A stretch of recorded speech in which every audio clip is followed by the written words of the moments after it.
ഇന്റർനെറ്റിന് വേഗതയില്ലെന്ന പരാതിയിൽ ഉപഭോക്താവിന് ജിയോ കമ്പനി നഷ്ടപരിഹാരം നൽകണമെന്ന കോടതി വിധി. മലപ്പുറം കോഡൂർ സ്വദേശിയായ MT മുർഷിദാണ് പരാതിക്കാരൻ. ഒരു വർഷത്തോളം നീണ്ട നിയമ പോരാട്ടത്തിനൊടുവിലാണ് മുർഷിദിന് അനുകൂല വിധി നേടിയത്. മലപ്പുറം കോഡൂർ സ്വദേശിയായ MT മുർഷിദാണ് പരാതിക്കാരൻ. ജിയോ മുർഷിദിന് 15,000 രൂപ നഷ്ടപരിഹാരം നൽകണമെന്നാണ് ജില്ലാ ഉപഭോക്തൃ കോടതിയുടെ വിധി. ഒരു വർഷത്തോളം നീണ്ട നിയമ പോരാട്ടത്തിനൊടുവിലാണ് മുർഷിദിന് അനുകൂല വിധി നേടിയത്. യൂട്യൂബ് അടക്കമുള്ള സോഷ്യൽ മീഡിയ പ്ലാറ്റ്ഫോമുകളിൽ വീഡിയോകൾ അപ്ലോഡ് ചെയ്യാൻ പ്രയാസം നേരിട്ടതായി ബ്ലോഗറായ യുവാവിന്റെ പരാതിയിൽ പറഞ്ഞിരുന്നു. ഇന്റർനെറ്റിന് വേഗതയില്ലെന്നും മൊബൈൽ റേഞ്ച് ലഭിക്കുന്നില്ലെന്നും കാണിച്ച് നിരവധി തവണ പരാതി നൽകിയിട്ടും നടപടിയുണ്ടാകാത്തതിനെ തുടർന്നാണ് യുവാവ് ജില്ലാ ഉപഭോക്തൃ കോടതിയെ സമീപിച്ചത്. 299 രൂപയുടെ പ്ലാനായിരുന്നു താൻ ഉപയോഗിച്ചിരുന്നതെന്നും കമ്പനി പിന്നീട് ഇത് 349 രൂപയായി ഉയർത്തിയെന്നും പരാതിയിൽ പറയുന്നു. 5G ലഭിക്കുമെന്നായിരുന്നു കമ്പനിയുടെ വാഗ്ദാനമെങ്കിലും അത് ലഭിച്ചില്ലെന്നും പരാതിയിലുണ്ട്. മൊബൈൽ റീചാർജ് ചെയ്ത 349 രൂപ യുവാവിന് നഷ്ടപരിഹാരത്തിനൊപ്പം കമ്പനി നൽകണമെന്നും വിധിയിൽ പറയുന്നു. ഒരു മാസത്തിനകം ഉത്തരവ് നടപ്പാക്കിയില്ലെങ്കിൽ 9% പലിശയും നൽകണം. ഒരു വർഷത്തെ കാത്തിരിപ്പിനൊടുവിൽ ലഭിച്ച അനുകൂല വിധിയിൽ സന്തോഷമുണ്ടെന്ന് മുർഷിദ് പ്രതികരിച്ചു. News desk Sedco news.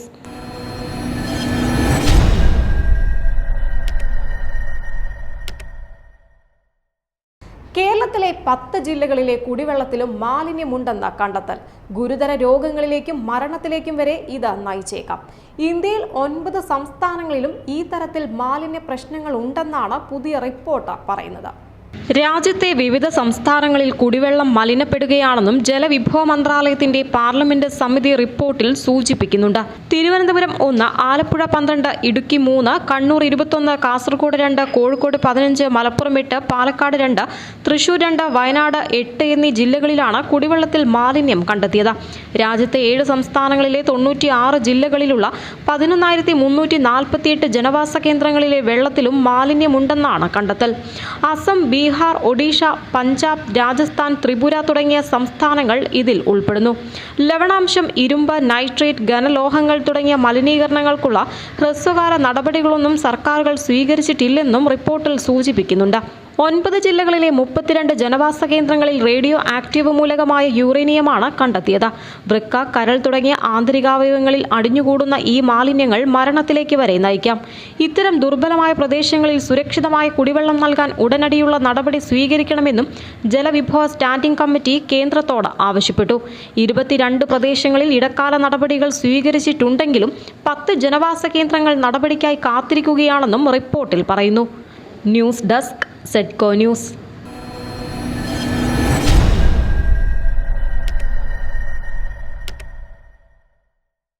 $18 സ്വർണം കൊണ്ട് ഒരു ടോയ്ലറ്റ്. പൂർണ്ണമായും പ്രവർത്തിക്കുന്ന ഈ ടോയ്ലറ്റ് ഉണ്ടായിരുന്നത് UK-യിലെ ബ്ലെൻഹൈം കൊട്ടാരത്തിലായിരുന്നു.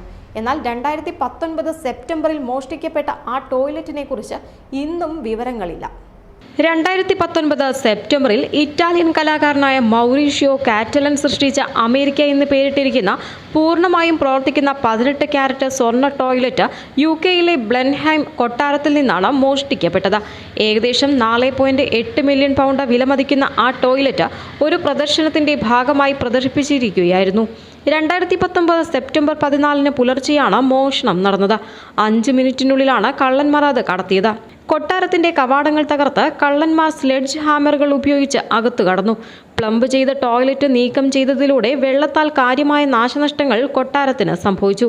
വിപുലമായ അന്വേഷണങ്ങൾ നടത്തിയിട്ടും ടോയ്ലറ്റ് വീണ്ടെടുക്കാൻ കഴിഞ്ഞിട്ടില്ല. അത് ഉരുക്കിയിരിക്കാമെന്ന് വിശ്വസിക്കപ്പെടുന്നുമുണ്ട്.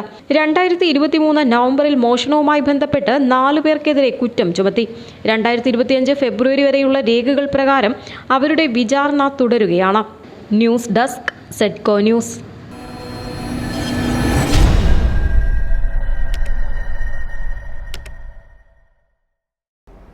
പുഞ്ചിരി എപ്പോഴും ആരോഗ്യത്തിന് നല്ലതാണ്. എത്രയേറെ പുഞ്ചിരിക്കുന്നു അത്രയേറെ ആയുസ്സും നീട്ടിക്കിട്ടുമെന്നാണ് പറയപ്പെടുന്നത്. എന്നാൽ ഏറ്റവും നല്ല പുഞ്ചിരി ആരുടേതാണ്? ഒരു റിപ്പോർട്ടിലേക്ക്. നമ്മളെ ഏറ്റവും കൂടുതൽ ഒരാളെ ആകർഷിക്കുന്ന ഒരു ഘടകമാണ് ചിരി. അത് കുഞ്ഞുങ്ങളാണെങ്കിലും മുതിർന്നവരാണെങ്കിലും ചിരിക്ക് ഒരു പ്രത്യേകതയുമുണ്ട്. പുതിയ പഠനങ്ങൾ പറയുന്നത് കുട്ടികൾ മണിക്കൂറിൽ 8 മുതൽ 49 തവണ വരെ ചിരിക്കുന്നുവെന്നാണ്. 35 വയസ്സിന് മുകളിലുള്ള മുതിർന്നവരും ചെറുപ്പക്കാരേക്കാൾ 55% കൂടുതൽ തവണ ചിരിക്കുന്നുവെന്നും പഠനം സൂചിപ്പിക്കുന്നു. പുരുഷന്മാരെക്കാൾ കൂടുതൽ തവണ സ്ത്രീകൾ പുഞ്ചിരിക്കുന്നുവെന്നും ഗവേഷണങ്ങൾ സ്ഥിരമായി കാണിക്കുന്നുണ്ട്. ഒരു മെറ്റ അനാലിസിസ് കണ്ടെത്തിയത് സ്ത്രീകളും കൗമാരക്കാരായ പെൺകുട്ടികളും പുരുഷന്മാരെ അപേക്ഷിച്ച് കൂടുതൽ പുഞ്ചിരിക്കുമെന്നാണ്. പുഞ്ചിരി ആയുർദൈർഘ്യം കൂട്ടുന്നതിനാൽ എന്നും പുഞ്ചിരിക്കുന്നതും ഏറ്റവും ഉത്തമമാണ്. News desk Sedco news.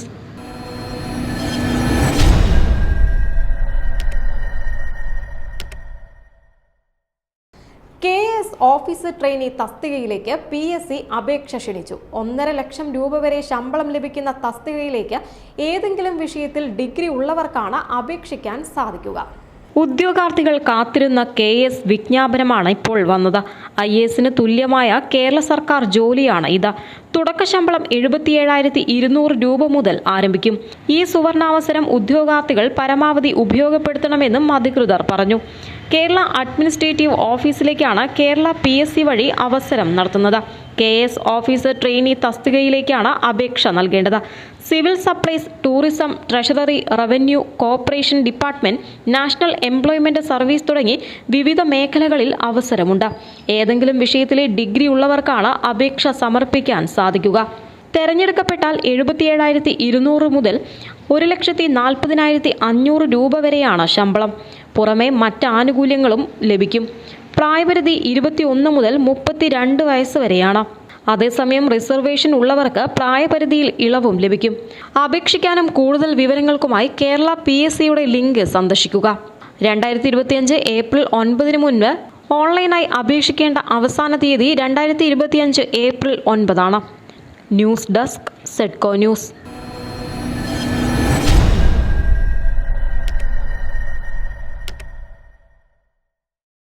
അലക്ഷ്യമായും വൃത്തിഹീനമായും കിടക്കുന്ന സ്ഥലങ്ങൾ തലച്ചോറിന്റെ ശ്രദ്ധ കേന്ദ്രീകരിക്കാനുള്ള കഴിവിനെ ഇല്ലാതാക്കുമെന്ന് പഠനങ്ങൾ. വൃത്തിയുള്ള പ്രദേശം മാനസികാരോഗ്യം മെച്ചപ്പെടുത്തുമെന്നും പഠനം സൂചിപ്പിക്കുന്നു. അലക്ഷ്യമായോ അലങ്കോലമായോ കിടക്കുന്ന സ്ഥലങ്ങളോ പ്രതലങ്ങളോ തലച്ചോറിന്റെ ശ്രദ്ധ കേന്ദ്രീകരിക്കാനുള്ള കഴിവിനെ ബുദ്ധിമുട്ടിലാക്കുമെന്നാണ് പഠനങ്ങൾ പറയുന്നത്. ഇത് ശ്രദ്ധ വ്യതിചലനങ്ങൾക്കും വൈജ്ഞാനിക അമിതഭാരത്തിനും കാരണമാകുന്നു. ഫിസിക്കലായും ഡിജിറ്റലായുമുള്ള ഈ വൃത്തിയില്ലായ്മ ഉൽപാദനക്ഷമത കുറയ്ക്കുന്നതിനും സമ്മർദ്ദനില വർദ്ധിപ്പിക്കുന്നതിനും കാരണമാകും. ഒരു അലങ്കോലമായ അന്തരീക്ഷം ദൃശ്യ ഉത്തേജകങ്ങൾ പ്രോസസ് ചെയ്യുന്നതിന് തലച്ചോറിന് അധിക ഊർജം ചെലവഴിക്കാൻ കാരണമാകും. ഇത് വൈജ്ഞാനിക ക്ഷീണത്തിനും ശ്രദ്ധാദൈർഘ്യം കുറയുന്നതിനും കാരണമാകുന്നുവെന്നും പഠനം പറയുന്നു. ഇത് തുടർച്ചയായ ഭാഗിക ശ്രദ്ധ എന്ന ആശയവുമായി യോജിക്കുന്നുണ്ട്. അവിടെ മസ്തിഷ്കം നിരന്തരം ഒന്നിലധികം ഉത്തേജകങ്ങൾക്കിടയിൽ ശ്രദ്ധ വിഭജിക്കുന്നു.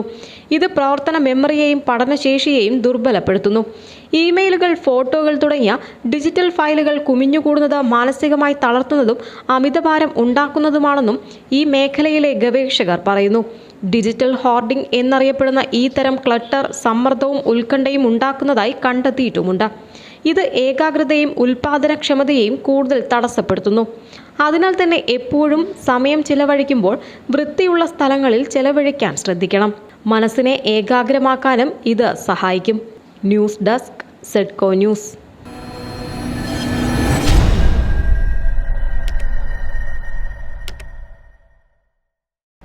ഹോളിക്കായി UPയിലെ മുസ്ലിം പള്ളികൾ മൂടുമ്പോൾ ആറ്റുകാൽ പൊങ്കാലയ്ക്ക് വരുന്ന ഭക്തർക്ക് വിശ്രമ കേന്ദ്രമാകുന്ന ഒരു പള്ളിയുണ്ട് തിരുവനന്തപുരത്ത്. മണക്കാട് ജുമാ മസ്ജിദ് പള്ളി. മതസൗഹാർദ്ദത്തിന്റെ കേരള മോഡൽ എന്താണെന്ന് ഉറക്കെ ലോകത്തോട് വിളിച്ചു പറയാൻ ഇതുപോലെ മനോഹരമായ മറ്റെന്തുണ്ട്? ഒരു റിപ്പോർട്ടിലേക്ക്. ഹോളി ആഘോഷത്തിന്റെ ഭാഗമായി ഉത്തർപ്രദേശിൽ മുസ്ലിം പള്ളികൾ ടാർപോളിൻ ഷീറ്റുകൾ കൊണ്ട് മൂടിയെന്ന വാർത്തകൾ പുറത്തുവരുന്ന അതേ ദിവസങ്ങളിൽ തന്നെയാണ് ഇങ്ങ് കേരളത്തിൽ ആറ്റുകാൽ പൊങ്കാലയ്ക്ക് വരുന്ന ഭക്തർക്ക് വിശ്രമ കേന്ദ്രമായി ഒരു മുസ്ലിം പള്ളി മാറുന്നത്. ഇത് കേരളമാണ്. വീണ്ടും അഭിമാനത്തോടെ തന്നെ നമുക്കും പറയാം. ഹോളി ആഘോഷവുമായി ബന്ധപ്പെട്ട് ഉത്തർപ്രദേശിലെ 60ഓളം മുസ്ലിം പള്ളികൾ ടാർപോളിൻ ഷീറ്റ് കൊണ്ട് മൂടിയത് പള്ളി കമ്മിറ്റിക്കാരല്ല, ഭരണകൂടം തന്നെയാണ്. പള്ളികൾക്ക് നേരെ അതിക്രമം നടക്കുന്നതിനെ തടയേണ്ടതിന് പകരം പള്ളികൾ തന്നെ ഷീറ്റിട്ട് മൂടുകയാണ് സർക്കാർ ചെയ്തത്. അത് മാത്രമല്ല, ഹോളി ദിവസം മുസ്ലിങ്ങൾ ഹിജാബിന് പകരം ടാർപോളിൻ ഷീറ്റ് ധരിച്ചാൽ മതിയെന്നായിരുന്നു BJP നേതാവ് രഘുരാജ് സിംഗിന്റെ പരിഹാസം. രാമനവമി ആഘോഷയാത്രയ്ക്ക് മുന്നോടിയായി ഹിന്ദുത്വ തീവ്രവാദികളുടെ ആക്രമണം ഭയന്ന് ഹൈദരാബാദിലെ മസ്ജിദുകളും ദർഗകളും തുണി ഉപയോഗിച്ച് മറച്ചതായുള്ള വാർത്തകളും നേരത്തെ പുറത്തു വന്നിരുന്നു. ഹൈന്ദവാഘോഷങ്ങളുടെ ഭാഗമായ ഘോഷയാത്രകൾ കടന്നുപോകുന്ന സ്ഥലങ്ങളിലെ മുസ്ലിം ആരാധനാലയങ്ങൾ മൂടിവെക്കുന്നത് ഈയിടെ ഉത്തരേന്ത്യയിൽ പലയിടങ്ങളിലും പതിവ് കാഴ്ചയാവുകയാണ്. അവിടെയാണ് മതേതരത്വത്തിന്റെയും സാഹോദര്യത്തിന്റെയും കേരളീയ മാതൃക രാജ്യത്തിന് തന്നെ അഭിമാനമാകുന്നത്. ആറ്റുകാൽ പൊങ്കാലയ്ക്ക് വരുന്ന ഭക്തർക്ക് വിശ്രമ കേന്ദ്രമാകുന്ന ഒരു പള്ളിയാണ് തിരുവനന്തപുരത്തുള്ളത്. മണക്കാട് ജുമാ മസ്ജിദ് പള്ളി. മത സൗഹാർദ്ദത്തിന്റെ കേരള മോഡൽ എന്താണെന്ന് ഉറക്കെ ഈ ലോകത്തോടെ വിളിച്ചു പറയാൻ ഇതുപോലെ മനോഹരമായ മറ്റെന്തുണ്ട്? പൊങ്കാലയ്ക്കായി മണക്കാട് ഭാഗത്ത് തടിച്ചുകൂടുന്ന ഭക്തർക്ക് 15 വർഷത്തോളമായി ആതിഥേയത്വം വഹിക്കുന്നുണ്ട് മണക്കാട് വലിയ പള്ളി. ഈ നോമ്പുകാലത്തും ആ പതിവ് തെറ്റിയില്ല. പള്ളിയുടെ ചുറ്റുമുള്ളത് ആറ്റുകാൽ പൊങ്കാലയ്ക്കെത്തിയ സ്ത്രീകളാണ്. പൊങ്കാല അർപ്പിക്കാൻ അവർക്ക് വേണ്ടതെല്ലാം ചെയ്തു കൊടുക്കാൻ സകലരും റെഡി. ഭക്ഷണം, വെള്ളം, പ്രാഥമിക ആവശ്യങ്ങൾക്കുള്ള സൗകര്യം, പാർക്കിംഗ് ഏരിയ, ആംബുലൻസ് സേവനം തുടങ്ങി എല്ലാ സജ്ജീകരണങ്ങളും പള്ളി ഒരുക്കിയിരുന്നു. മതത്തിനതീതമായി എല്ലാവരും മനുഷ്യരാണ് എന്ന തിരിച്ചറിവിന്റെ സൗഹൃദ ഇടമായി പൊങ്കാല നാളിൽ ഇവിടം മാറി. ആഘോഷങ്ങൾ എന്നാൽ സൗഹൃദങ്ങളുടെ പങ്കുവെക്കൽ കൂടിയാണ്. രാജ്യത്ത് ചിലയിടങ്ങളിലെങ്കിലും ആഘോഷനാളുകളിൽ പോലും ഇതരമത വിദ്വേഷം തിളച്ചുമറിയുന്ന കാലത്ത് മണക്കാട് മുസ്ലിം ജമാഅത്ത് കമ്മിറ്റി പ്രതിനിധികളെ അഭിനന്ദിക്കാതെ വയ്യ. News desk, Sedco news.